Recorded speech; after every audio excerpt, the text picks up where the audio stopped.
오랜만에 시편의 말씀을 같이 좀 상고하려고 하는데요. 오늘 씨를 뿌리며 눈물을 흘리며 씨를 뿌리는 자라는 제목으로 오늘 말씀을 같이 좀 살펴보고 이 말씀을 묵상해 보려고 합니다. 눈물을 흘리며 씨를 뿌리는 사람, 어떤 사연이 있길래 눈물을 흘릴까? 또 씨를 뿌릴까?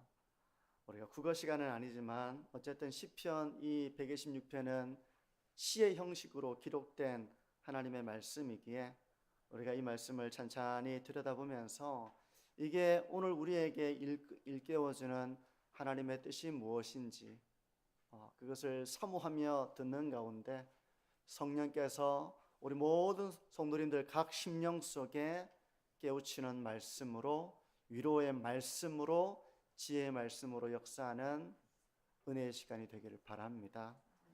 먼저 이 시가 기록된 그 정황을 한번 생각해 보려고 하는데요. 우리 1절에서 3절을 한번 보시기 바랍니다. 여호와께서 시온의 포로를 돌려보내실 때 우리는 꿈꾸는 것 같았도다. 그때 우리 입에는 웃음이 가득하고 우리 혀에는 찬양이 찼었도다. 그때 문나라 가운데에서 말하기를 여호와께서 그들을 위하여 큰 일을 행하셨다 하였도다. 여호와께서 우리를 위하여 큰 일을 행하셨으니 우리는 기쁘도다. 시대적 배경은 시온의 포로를 돌려보내실 때라는 이 1절의 말씀을 통해서 이것은 이 남유다 백성들이 포로 생활을 마치고 돌아올 때 그 시대적 배경을 가지고 있습니다. 우리나라가 마치 일제치하에서 광복을 맞이했을 때 그 벅차오르는 감격, 이제 자유, 이제 우리가 잃었던 나라를 되찾았다, 이런 감격에 3.1 만세 운동도 하고 막 이런 감격에 그 광복의 감격이 이렇게 무르익었던 것처럼 이 포로 생활을 마치고 돌아왔을 때의 감격을 배경으로 하고 있습니다. 잘 아시다시피 북이스라엘은 아수르에 의해서 패망하게 되잖아요. 패망하고 혼혈민족이 되어버렸고, 그래서 유다 백성들은 이 북이스라엘 사람, 사마리아 사람들을 별로 좋아하지 않았습니다. 그리고 남유다는 바벨론에 의해서 나라를 잃고 많은 사람들이 바벨론으로 포로로 끌려갔었죠. 그러면서 수모를 겪어야 했습니다. 그런데 이제 마치 우리나라가 광복을 맞이한 것처럼 포로 생활을 마치고 다시 유다로, 예루살렘으로, 고향으로 돌아올 수 있게 되었으니 그 기쁨의 감격을 지금 말하고 있는 거예요. 그러니까 그 상황입니다.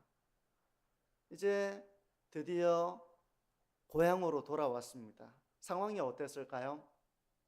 4절을 보시면 그 4절을 우리가 짐작할 수 있는데 4절은 이렇습니다. 여호와여 우리의 포로를 남방 시내들같이 돌려보내소서. 여기서 남방 시내라는 말에서 남방이라는 말은 남쪽이라는 뜻도 있고요, 마른 땅이라는 의미도 있습니다. 마른 땅, 히브리어로는 네게브라고 하는데 이게 남쪽 방향을 말하기도 하고 마른 땅을 의미하기도 하는데, 그러니까 시내는 이제 개울이잖아요. 동성로 시내를 말하는 게 아니라 물이 흐르는 그 시내를 말하니까 남쪽에 있는 개울 또는 마른 땅에 있는 개울, 이런 의미입니다. 문자적으로 보면. 근데 시인은 남방 시내들 같이 돌려보내달라고 간구를 하고 있어요. 남방 시내는 건조한 땅에 있는데 이게 우기가 되면 이제 물이 가득 흘러 넘치게 됩니다. 이제 우리나라도 이제 물 부족 이런 걸 이제 겪잖아요. 그래서 여름 장마가 되기 전에는 계곡의 물줄기가 이제 말라가가지고 물줄기가 상당히 이제 가늘어져 있잖아요. 물도 별로 없고 바짝 말라 있는데, 그래서 비가 와야 된다 그런 이야기를 하잖아요. 근데 장마가 지나서 몇 주 동안 비가 오고 나면 어떻습니까? 계곡에 물이 콸콸콸 흐르잖아요. 네, 그것처럼 남방 시내는 건조한 지역에 있는 개울인데 평소 때는 물줄기가 상당히 가늘어요. 근데 우기가 되면 장마를 지난 우리나라 계곡에 물줄기가 콸콸콸 쏟아지는 것처럼 남방 시내도 그런 지형적인 특징을, 기후적인 특징을 가지고 있습니다. 그러니까 남방 시내들 같이 돌려보내달라라고 하는 이 기도 가운데에는 단번에 풍성하고 놀라운 그런 회복이 있기를 바라는 그런 시인의 소원이 담겨 있는 겁니다. 그러니까 이런 기도를 드리는 현재의 상태는 어떻다는 얘기입니까? 물줄기가 상당히 가늘고 메마르고 황폐한 현실 속에 있는 거야. 그래서 남방 시내들 같이 그 우기에 남방 시내들의 물이 콸콸콸 쏟아지는 것처럼 하나님, 우리의 삶이 그렇게 회복되기를 원합니다. 그런 마음의 소원을 기도하고 있는 거예요. 그러니까 이제 광복을 맞이하고 포로 생활을 마치고 돌아올 때는 그것만 해도 얼마나 기쁩니까? 너무 기쁘죠. 근데 돌아와 보니 현실이 어떻습니까? 메말라 있는 거예요. 황무한 것입니다. 이제 거기서 다시 땅을 기경하고 씨를 뿌리고 집을 짓고 터전을 마련하고 하는 이 일이 너무 막막하고 너무 암울하고 너무 고달픈 현실을 맞이하게 된 거예요. 그 현실입니다. 시인의 상황이. 이런 현실 속에서 시인은 이제 이 삶을 어떻게 마주할 것인가? 낙심할 것인가? 좌절할 것인가? 불평할 것인가? 하나님 이게 뭡니까? 이렇게 원망할 것인가? 했을 때 시인은 이렇게 고백합니다. 5절과 6절을 보시면요, 눈물을 흘리며 씨를 뿌리는 자는 기쁨으로 거두리로다.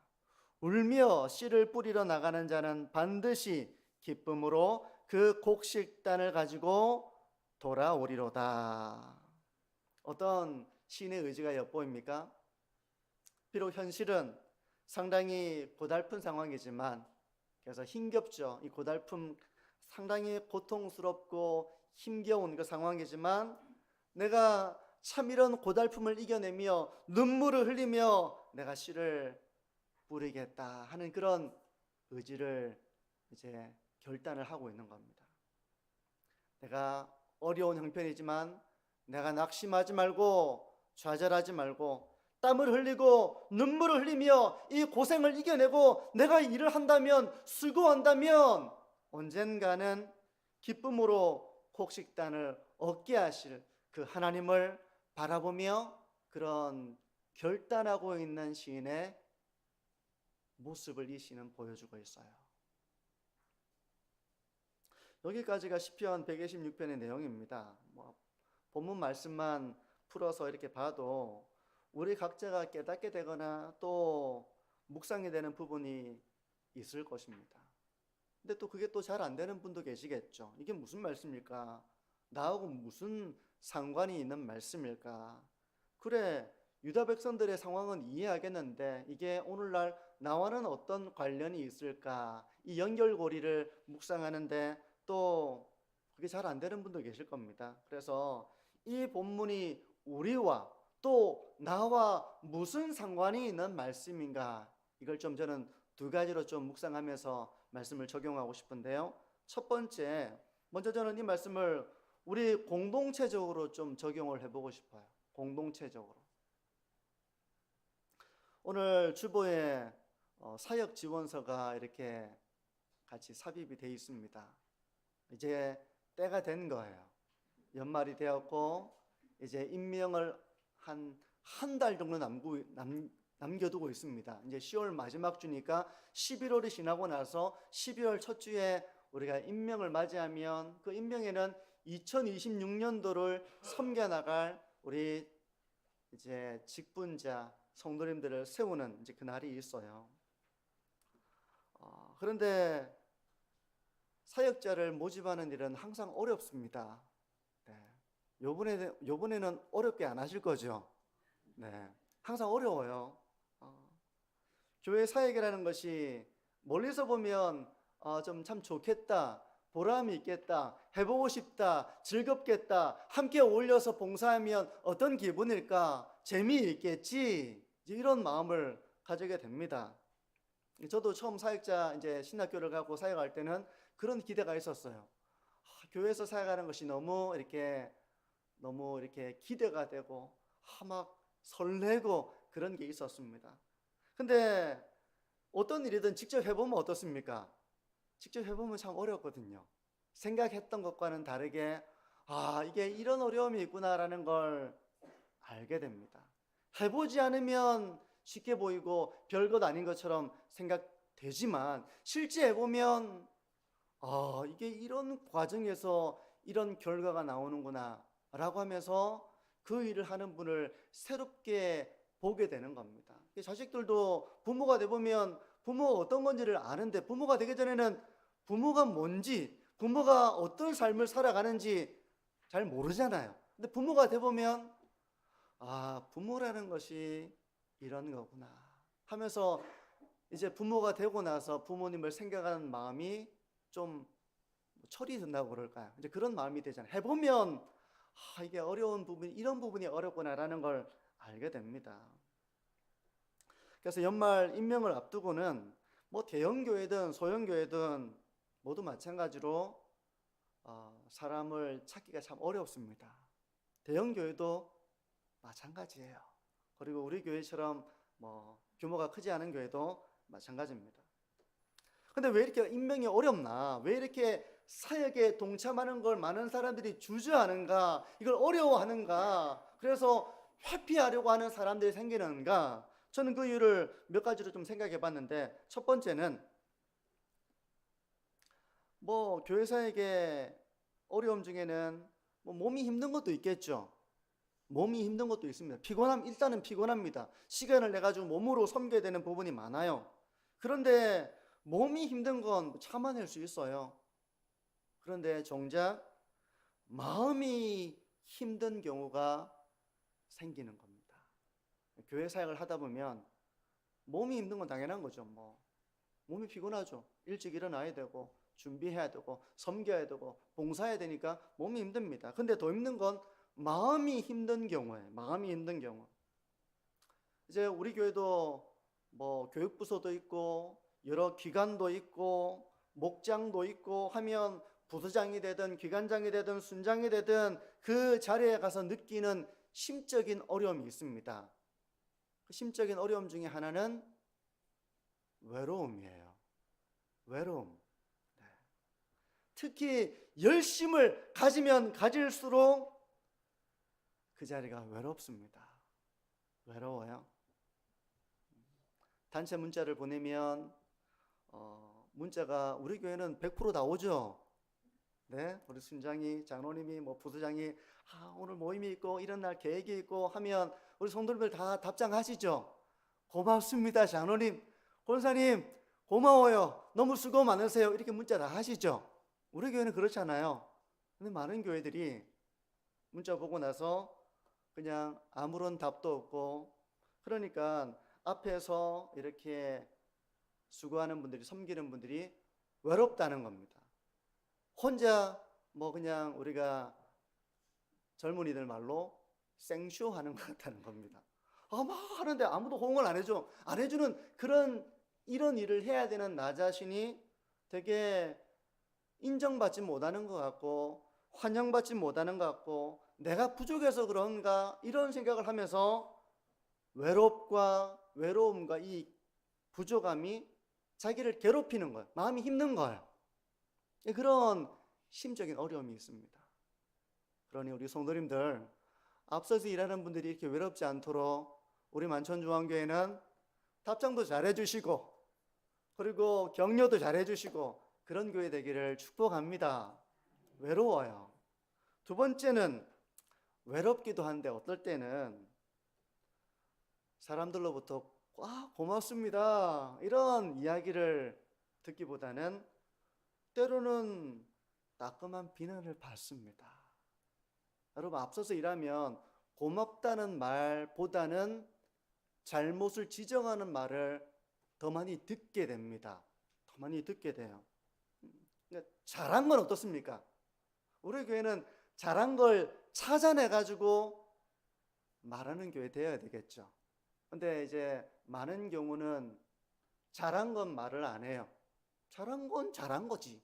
잘한 건 당연한 거지 하면서 잘한 건 얘기를 안 하고 당연하게 받아들이고, 어떤 경우는 별로 그렇게 고마워하지 않고, 중요한 건 잘못한 거, 부족한 거, 아홉을 잘해도 한 개가 부족하면 그건 지나가지 않고 탁 찝는 겁니다. 그 부분을, 부족한 부분을 탁 찝는 거예요. 그러면 마음이 어떻습니까?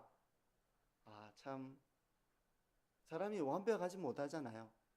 다 부족함이 있을 수 있고. 근데 그런 따끔한 비난을 받을 때면 그동안에 내가 수고하고 노력하고 했던 모든 것들을 부정당하는 듯한 그런 마음의 아픔을 겪게 됩니다. 그런 마음의 아픔을 겪게 돼요. 그러니까 이런 비난을 받게 되면 회의감이 찾아옵니다. 나는 뭐 해봤자 참 내가 교회 도움도 안 되고, 내가 부족해가지고 뭐 섬겨봤자 이렇게 사람들에게 기쁨이 되지 못하고, 내가 섬겨서 뭐하나 하는 이런 회의감이 찾아오는 거예요. 물론 우리가 부족하고 게으르고 뭐 불성실하고 그래가지고 우리가 비난받는 일이라면 우리가 부끄러워해야 될 겁니다. 근데 나름의 없는 시간을 쪼개고 또 성실히 감당하려고 책임을 다하고 했음에도 불구하고 돌아오는 것이 감사가 아니라 비난이라면, 내가 이 일을 계속하는 게 맞는가, 이런 생각을 가지게 되는 거예요. 연말이 되면 그래서 목사님 저는 좀 빼주세요, 이런 내막을 가보면 다 이런 문제가 있습니다. 두 번째, 그러니까 비난받는 이런 아픔이 있어요. 또 하나, 세 번째는 뭐가 있냐면 열매가 보이지 않는 데서 오는 그런 아픔이 있습니다. 장사로 한번 예를 들어보면 하루 종일 장에 가서 장사를 합니다. 과거에는 이제 뭐 3일장도 있고 7일장도 있고 장사를 하죠. 그죠? 아침 일찍부터 막 짐 실어가지고 장에 가가지고 그 풀고 막 이렇게 수고를 합니다. 근데 그날 거의 못 판 거예요. 거의 못 팔았어요. 그러면 마음이 어떻습니까? 내가 수고를 안 한 것도 아닌데, 아주 성실을 다하고 수고를 다했는데, 노력을 하지 않은 게 아닌데 하나도 못 팔면 그날은 너무 허탈합니다. 너무 허탈한 거예요. 허무한 거예요. 마음이 허한 겁니다. 힘이 안 나요. 근데 여러분, 교회 사역도 그런 경우가 많습니다. 여러분, 교회 사역을 하면 곧바로 씨 뿌리면 그 다음날 바로 열매 나고, 그 다음날 수확하고, 그 다음날 잔치 벌이고, 그 다음날 놀고, 뭐 이렇게 되면은 얼마나 좋아요. 근데 씨를 뿌렸다고 그 다음날 바로 열매 맺는 게 아닙니다. 씨를 뿌리고 나서 물도 주고 거름도 주고, 비가 안 오면 비가 안 온다 애를 태우고, 해가 쨍쨍해야 되는데 이렇게 마음을 쓰면서 이걸 키워나가는 과정에 그 마음의 수고와 육체의 수고가 뒤따르는 겁니다. 계속해서 꾸준한 정성을 쏟아야 되는 거예요. 그렇게 시간이 흐르고 흘러서 열매를 맺는 것처럼 사역도 그렇습니다. 여러분, 가정복음화를 위해서 40년 기도한 분도 계시고 평생에 기도한 분도 계세요. 그리고 나서 마지막에 한 영혼이 주님께로 돌아올 때 그 기쁨, 평생에 기도하고 평생에 가족을 주님께로 인도하기 위해 헌신하고, 그게 아무리 힘들어도 포기하지 않고 기도하고 하나님께 매달리고, 또 내가 빛과 소금으로서의 사명을 감당해 나가는 그 과정은 참 열매가 언제 보이려나, 이런 마음에서 막막하기도 하고 때로는 힘이 빠지기도 하고 하는 그런 과정이 있는 겁니다. 그 과정이 되게 고달픈 거예요. 성도 여러분, 사역에는 고달픔이 있습니다. 고달픔이 있어요.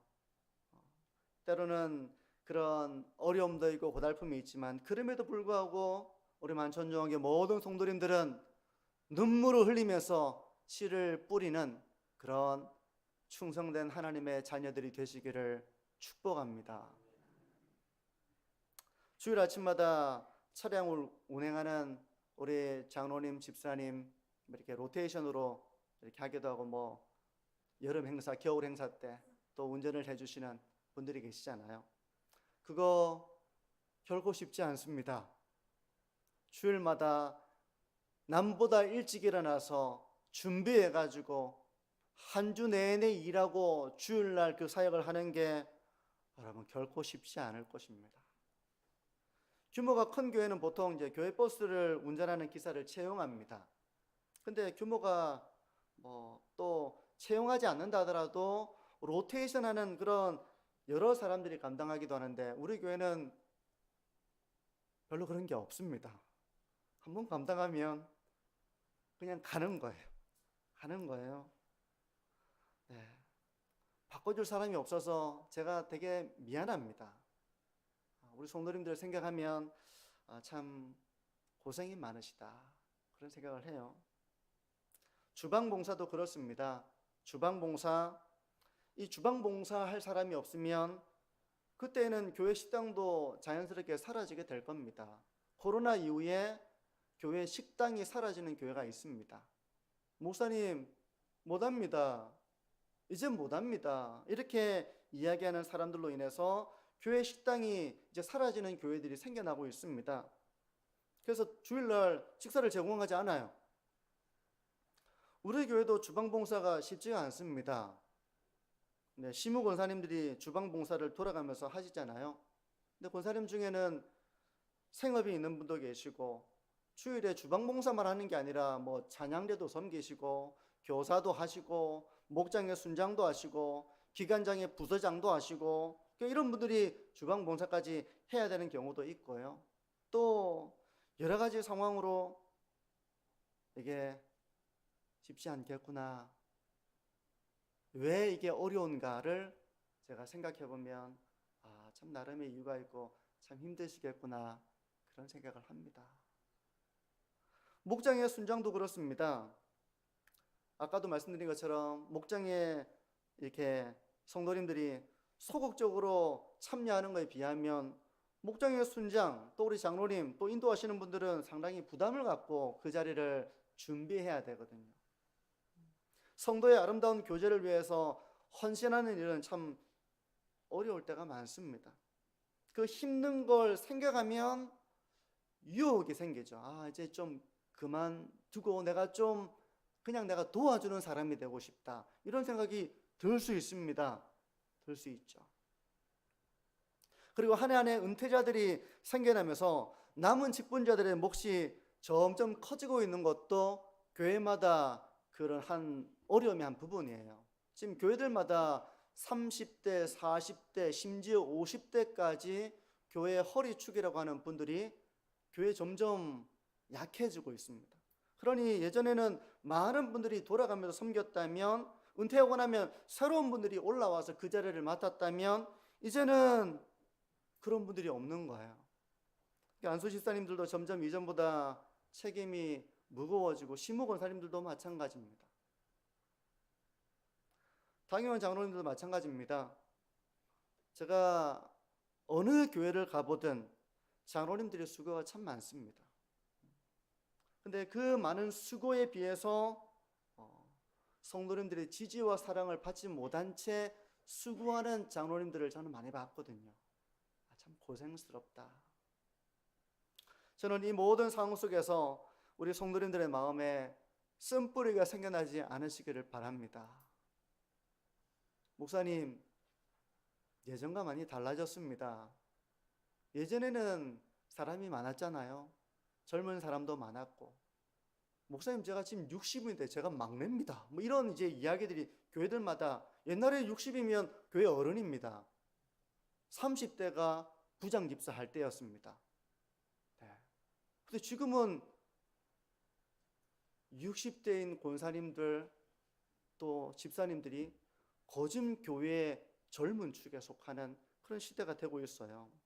근데 이런 상황들이 눈물을 흘리며 씨를 뿌려야 하는 교회 상황이 된 겁니다. 교회 상황이 많이 열악하고 또 해보려고 하면 고달프고 하지만 성도 여러분, 이런 때 우리가 언젠가는 기쁨으로 단을 거두어드릴 날을 바라보는 그 믿음 가운데서 저는 우리 성도님들이 힘을 내주시고 사역에 동참하시고 헌신을 결단하시는 우리 만천중앙교회가 되어지기를 주님의 이름으로 축복합니다.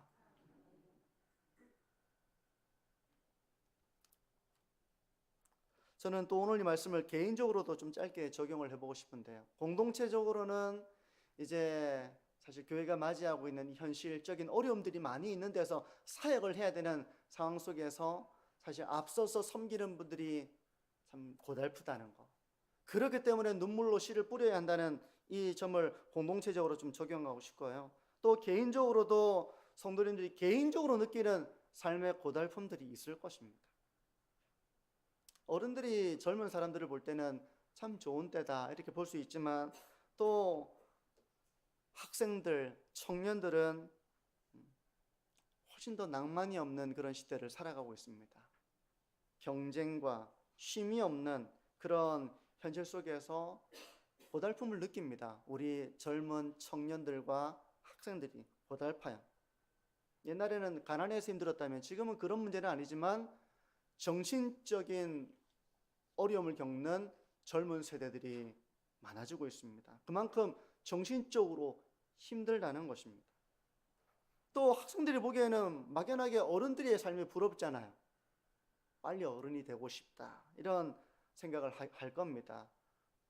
나도 어른 되면 시험 안 치겠지, 뭐 공부 안 해도 되겠지 하지만 실제 어른들의 삶이 호락호락한 게 아닙니다.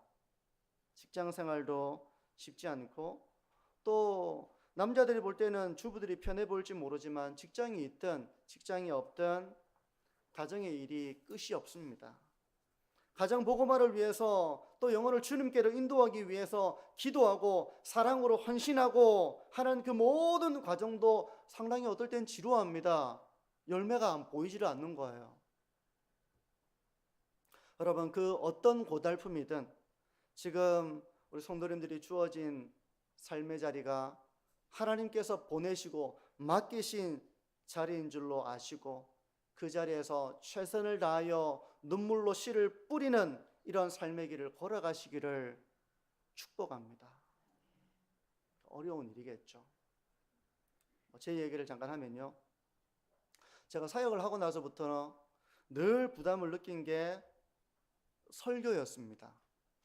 다 부담스러워요, 사실은. 제 표정이 상당히 편안해 보이지 않습니까?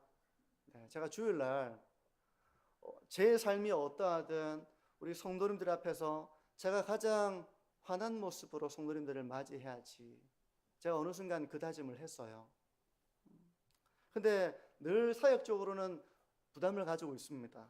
옥하는 목사님이 주일 설교 한 편을 위해서 40시간을 준비한다는 그 말을 들으면서 저는 신학교 때부터 그걸 실천하려고 노력했거든요. 한 편의 설교를 위해서 40시간을 준비해보자. 40시간이 없습니다. 그러니 적어도 20시간 이상은 설교 준비하는데, 그러니까 잠잘 시간이 없죠. 늘 밤늦게까지 연구하고 설교 준비하고 새벽부터 일어나서 하루를 시작하고, 그때는 그게 아직 훈련되기 전이니까 정말 힘들었던 것 같아요. 훈련되기 전이었기 때문에. 어떨 때는 새벽 기도에 설교 한 편 준비하는데 10시간이 넘게 든 적도 있습니다. 그러니까 새벽 기도 설교를 하루 종일 준비해도 밤이 되어도 10시간 준비를 해야 되니 이게 생활이, 근데 끝나고 나면 그 다음날 새벽이 있잖아요. 끝나고 나면 그 다음날 새벽이 있고 수요도 있고 주일도 있고 이러니까 이게 완전 저에게는 이렇게 감당하기 버거운 컨베이어 벨트에서 쉼없이 쏟아지는 이 일들을 해야 되는 그 부담이 있었습니다.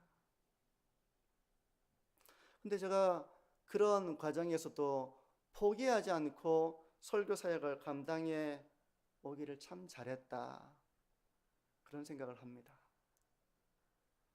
제가 이전 교회에서 사임을 하고 교회를 떠날 때 한 집사님이 고맙게도 저에게 엽서를 한 장 딱 주시더라고요.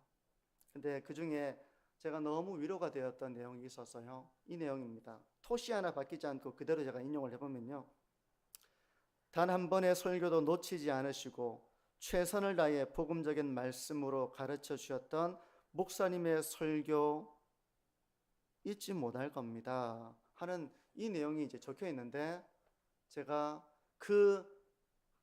이런 얘기는 평소 때는 이제 들을 수 있는 얘기는 아니죠. 제 교회를 사임하고 떠날 때 제가 이걸 읽는데 모든 수고가 씻어져 내려가는 그런 위안을 받았습니다. 내가 그때 힘들다고 타협했더라면, 내가 힘들다고 포기했더라면, 힘드니까 나 이렇게까지 못해 하면서 그걸 내가 나의 습관으로 삼았다면 아마 제가 그런 참 잘했구나 하는 그런 위안과 위로를 제가 경험하지는 못했겠죠. 여러분, 삶이라는 게 누구든 버거움이 있습니다. 이 중에 삶이라고 하는 게 가볍고 즐겁고 깃털같이 그런 분은 아무도 안 계실 거예요. 학생이든 노인이든 각자가 주어진 삶의 무게는 참 무겁습니다. 참 무거운 거예요. 나이가 들어가면서 육신이 쇠잔해지는 그 현실을 살아내는 것도 무겁고, 이제 어린 아이들이 이제 커가면서 성장해 가면서 그 자리에서 경쟁하고 공부하고 버겁습니다. 젊은 세대가 사회생활하고 자리 잡고 버거워요. 버겁습니다. 여러분, 그 버거움이 누구에게나 있는데, 그런 삶의 환경 가운데에서 사람들이 쉽게 빠질 수 있는 것이 바로 원망, 불평, 좌절, 낙심, 여기 빠지기 쉽습니다. 하지만 우리 만천중앙교 성도님들은 상황이 어렵지만 눈물을 흘리면서 주어진 그 삶의 자리에서 최선을 다해 모든 일들을 주님께 하듯 감당해 나가며 눈물로 씨를 뿌릴 수 있으시기를 주님의 이름으로 축복합니다. 언젠가는 참 잘했다, 내가 그때 그렇게 하기를 정말 잘했다, 내가 힘들었지만 그렇게 하기를, 인내하기를, 포기하지 않기를 내가 정말 잘했다, 그렇게 나중에 기쁨의 단을 거두시는 우리 모든 성도님들이 되시기를 축복합니다. 성도 여러분, 우리의 삶의 현장은 때로 암울합니다. 막막하고요. 때로는 절망을 느낄 때도 있습니다. 너무나도 고단해서 참 고단하다, 쉬고 싶다, 그렇게 지칠 때도 있을 것입니다. 그게 교회 사역의 현장이든 가정의 일이든 개인의 삶의 자리이든 어느 한 사람도 이런 삶의 무게에서 자유롭지 않을 것입니다. 모두가 그 환경을 바라보면 참 힘듭니다 주님, 이렇게 고백이 될 거예요. 부디 그 모든 사역의 자리와 삶의 자리에서 고달픔으로 인해 낙심하고 불평하고 절망하지 마시고 눈물을 흘리면서 인내하시고 주어진 삶의 자리를 살아내시되 믿음으로 인내하고 버텨내고 주님께 하듯 그 일들을 감당해 나가면서 언젠가 기쁨의 단을 누리시는 우리 모든 성도님들이 되시기를 주님의 이름으로 축복합니다. 기도하겠습니다.